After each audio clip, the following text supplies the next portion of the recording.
Bonjour à tous, aujourd'hui une vidéo un petit peu plus longue que d'habitude, dans laquelle je vais vous présenter un outil qui s'appelle Quizlet.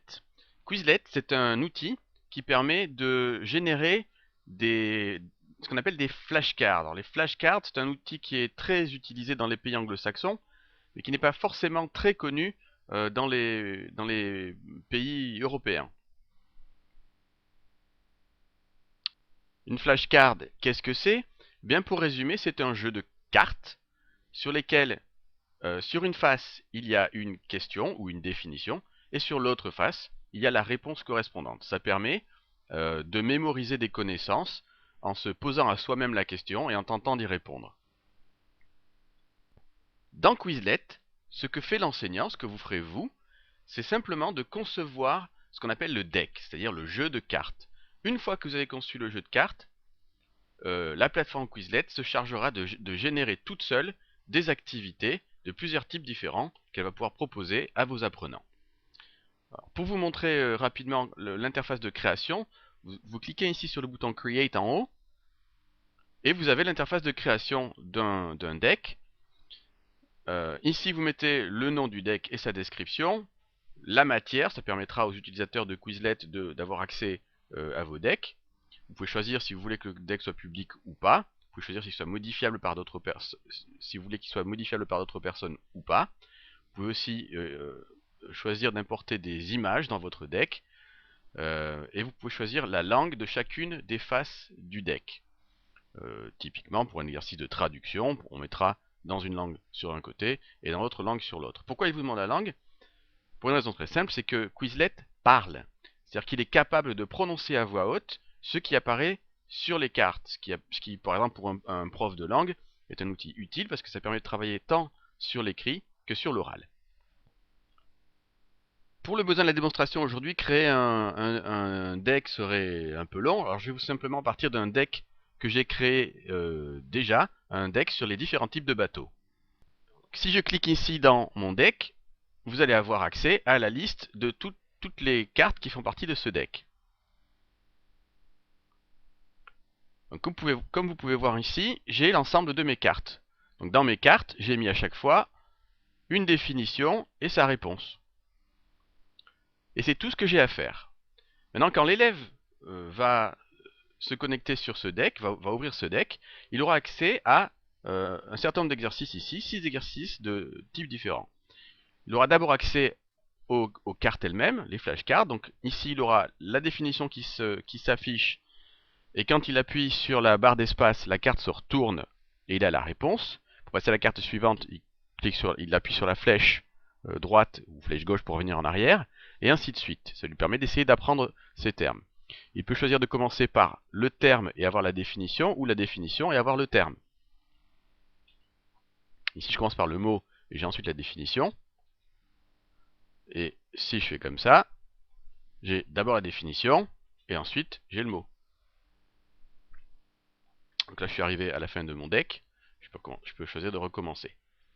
Je peux choisir de mettre le mode audio on ou off pour qu'il puisse prononcer ce qui s'affiche à l'écran, soit les définitions, soit le mot. Je peux mélanger l'ordre des cartes, je peux les faire défiler toutes automatiquement.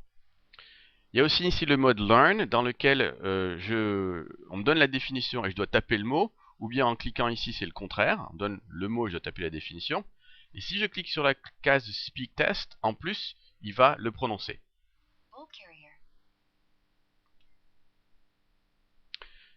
Si je réponds bien,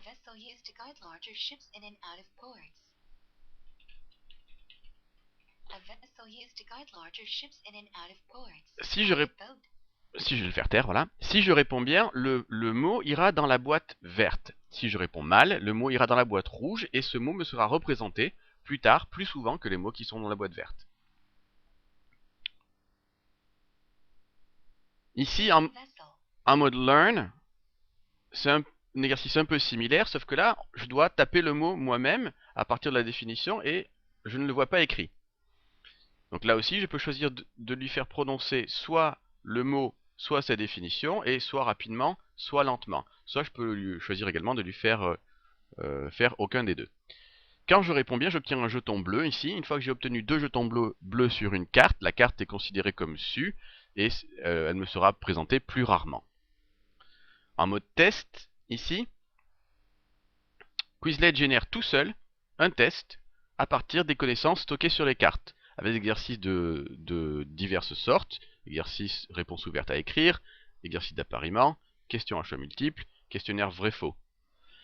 Je peux choisir également si je veux qu'il commence avec le terme ou avec sa définition, ou les deux, alternativement. Je peux choisir le nombre de questions également. Et il génère un test différent à chaque fois que je clique sur le bouton test. En mode scatter ici, c'est un exercice d'appariement. Je dois essayer le plus vite possible de mettre un mot sur sa définition, ou l'inverse. Quand c'est fait, le mot disparaît. Quand j'ai fait tout disparaître, le chrono s'arrête. Je me bats contre mon propre record ici, mais également contre tous les autres utilisateurs de Quizlet qui auront essayé de mémoriser ce deck. Enfin ici, en mode race, c'est aussi un exercice de rapidité. Les définitions vont passer sur l'écran et je dois taper la réponse le plus vite possible. Plus je tape vite, plus j'ai de points. Si je n'y arrive pas, je perds une vie ici et on me demande quand même de recopier la bonne réponse pour s'assurer que je la mémorise. Enfin, un menu permet de savoir où j'en suis sur l'étude d'un deck, combien de cartes j'ai mémorisées, quel est mon temps le plus rapide sur les exercices chronométrés.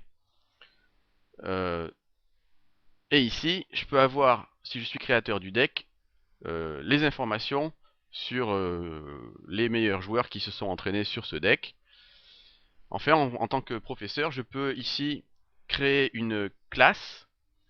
Dans une classe, ici j'ai créé une classe sur l'anglais de base, l'anglais naval de base, dans laquelle je mets tous les decks qui portent sur le même sujet. Et tout élève qui s'inscrira à cette classe, gratuitement évidemment, aura accès à l'ensemble des decks sur ce sujet-là. Voilà, j'essaie d'être rapide pour vous présenter cet outil un petit peu plus complexe que d'habitude. Mais évidemment, si vous avez besoin de plus d'informations, si vous voulez que je vous aide à le mettre en œuvre pour un premier deck, n'hésitez pas.